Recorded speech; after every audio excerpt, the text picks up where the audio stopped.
qu'est-ce que ça veut dire? Lors des cérémonies d'investiture de Donald Trump vendredi dernier dans les rues de Washington, des militants des 4 coins de l'Amérique sont venus exprimer de manière colorée et parfois assez violente les peurs de l'Amérique des minorités face au nouveau président américain. Rappelons que Donald Trump a choisi comme conseiller en stratégie Steve Bannon, un homme qui est proche de la droite alternative, un mouvement associé aux idées nationalistes et partisans de la supériorité de la race blanche, et que les références à la communauté LGBT et aux droits des femmes ont été retirées des documents officiels de la Maison-Blanche quelques minutes après seulement l'investiture de Donald Trump. Alors, qu'est-ce que c'est, minorité? Qu'est-ce que ça veut dire, ce mot? Pour le redéfinir, nous accueillons sur ce plateau Houda Assad, historienne et sociologue, auteure du livre « Se dire arabe au Canada ». Nous avons parlé avec elle en novembre dernier sur ce plateau. Bonjour, Houda Assad. Bonjour. Ça vient d'où, le mot minorité? Alors, le minorité, c'est un mot très simple qui vient du latin minoritas et qui se définit simplement comme le petit nombre par rapport à la majorité. Il y a aussi minorité pour dire le plus jeune, mineur par opposition à majeur, mais bon, là, c'est pas ce qui nous intéresse. Aux femmes, ce qui est drôle, ce qui est curieux quand même, c'est que partout dans le monde, elles sont traitées comme des minorités. Pourtant, dans la plupart des pays, du moins en Occident, elles sont majoritaires en termes de nombre. Alors justement, j'allais en venir là. C'est la définition sociologique du terme minorité qui n'est pas une définition mathématique. Aujourd'hui, on sait qu'une minorité, elle est définie par le rapport social qu'il y a entre les groupes et le rapport de domination, pour être plus précis. D'où le fait qu'on a parfois des majorités numériques qui sont dans des positions minorisées, c'est-à-dire en effet dominées. C'est le cas des femmes, c'est le cas dans d'autres situations. Vous allez avoir par exemple en Afrique du Sud une majorité de noirs et une minorité blanche qui dominent, mais les noirs sont en position minoritaire dans ce cas-là. Donc c'est important de rappeler ce rapport social qui définit la minorité. Et d'ailleurs cette marche, c'est une très bonne transition. Puisque cette marche, c'est vraiment des minorités, femmes, d'orientation sexuelle différente, d'expression sexuelle différente, de racisés, bien sûr. Bon. Donc, on va c'est le terme qu'on emploie aujourd'hui. On va faire l'histoire de la conception du mot minorité avec vous, Houda Assad. Comment il a évolué, ce mot, au cours, disons, des 100 dernières années? Alors, justement, les minorités sont des groupes défavorisés, comme on vient de le dire, au plan économique, social, politique. Et elles vont même être reconnues en droit international, en droit canadien. Par exemple, au Canada, Statistique Canada et les lois sur l'équité en matière d'emploi vont utiliser le terme minorité pour calculer justement, compter et mettre en place des programmes de lutte contre les discriminations pour les minorités visibles et les minorités ethniques. Alors, qu'est-ce que ça veut dire minorité visible et minorité ethnique? Les minorités visibles, c'est toutes les personnes qui ne sont pas de race blanche et qui n'ont pas la peau blanche, autres que les autochtones qui sont dans une catégorie à part. Donc, il s'agit de tous les Asiatiques, les Noirs, les Latino-Américains, les Arabes, etc. Et les minorités ethniques, c'est les personnes qui n'ont ni le français ni l'anglais comme langue maternelle. Bon. Et donc, ça nous permet de comptabiliser leur présence dans différents lieux, secteurs, au travail et ailleurs. On peut ainsi justement avoir des données chiffrées pour savoir que les minorités visibles, par exemple au Québec, ont un taux de chômage supérieur à l'ensemble de la population. Alors, je donne cet exemple-là, mais les discriminations sont beaucoup plus générales dans d'autres secteurs. Et c'est comme ça qu'on peut donc mesurer et implanter des programmes pour lutter contre les discriminations. Dans votre ouvrage, d'ailleurs, Se dire arabe au Canada, on apprenait que les Arabes au pays sont mieux éduqués que la population blanche dominante et pourtant, ils ont plus de problèmes de chômage. C'est intéressant de regarder au point de vue statistique. Là. Ça dit quelque chose au point de vue politique, Marc Coiteux? Moi, je vous écoute. Je vous voyais prêt à réagir.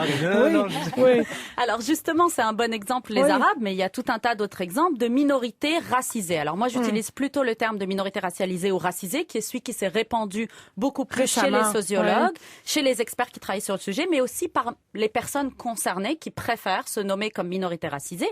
L'avantage, c'est justement d'avoir de nouveau le rapport de domination et de parler de racisme, même si ça fâche un peu plus. De le nommer, en fait. De le nommer. Exactement, de pouvoir expliquer comment il se construit, de pouvoir comprendre qu'on a des marqueurs d'appartenance qui vont expliquer qu'on appartient à un groupe minoritaire, un groupe dominé. Ces marqueurs évoluent dans l'histoire. C'est ce que vous disiez sur les Arabes. C'est vrai sur les Noirs. C'est vrai sur tout un tas d'autres populations. Si vous pensez à l'antisémitisme, par exemple, ou à l'islamophobie aujourd'hui, on a des marqueurs qui sont pas forcément la couleur de peau, qui vont définir le rapport social et la situation d'un groupe comme minorité racisée.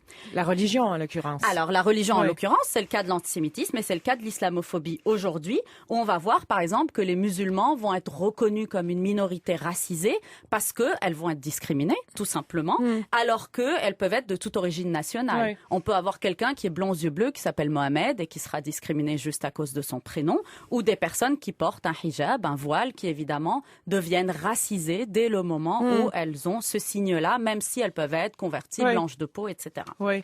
Quelle est la différence entre l'emploi du mot minorité et l'emploi du mot diversité, Huda Assal, qu'on en entend de plus en plus souvent d'ailleurs?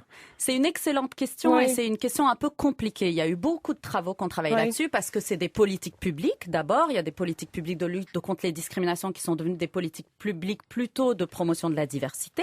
Et puis, il y a bien sûr beaucoup de courants de pensée qui vont préférer utiliser soit le terme de minorité sans ajouter racisé, justement, d'où l'intérêt de l'utiliser, soit qui vont préférer utiliser le mot diversité pour nous faire croire, en gros, que c'est plutôt une question cosmétique. On va dire que le but, ça serait qu'on ait des personnes de toutes les couleurs dans différents endroits. Donc, on voit ça dans la publicité, on voit ça à la télévision. Il y a eu énormément de critiques. Oui.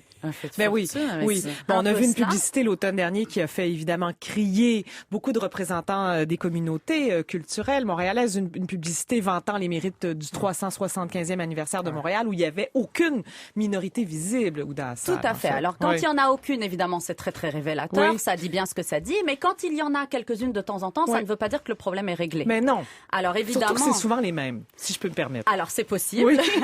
Mais ça, à la limite, c'est encore un autre problème. Mais c'est vrai qu'il faut dire que c'est pas un problème de représentativité uniquement, que la diversité, c'est pas juste symbolique, c'est aussi massivement, économiquement, socialement, où se trouvent les différentes minorités dans leur position sociale. Donc, par exemple, personne se plaint qu'il y ait des minorités racisées, des immigrants notamment, qui travaillent dans certains secteurs massivement, qui sont des secteurs extrêmement défavorisés. Comme les usines, par exemple. Les usines, le travail domestique, les travailleurs agricoles. Là, il y a pas de diversité. Là, on n'a que des minorités racisées, personne s'en plaint. C'est vrai. Mais d'un coup, on va en avoir un petit peu plus à la télévision, dans les médias. On va trouver que c'est trop, qu'ils prennent peut-être la place de quelqu'un d'autre.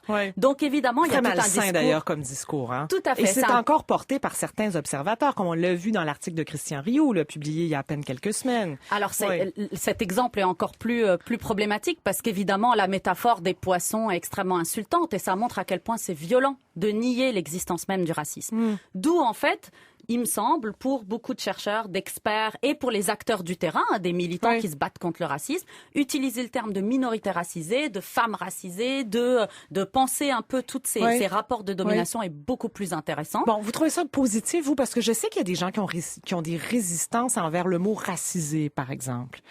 Alors moi, je trouve ça positif, tout simplement d'un point de vue de chercheur.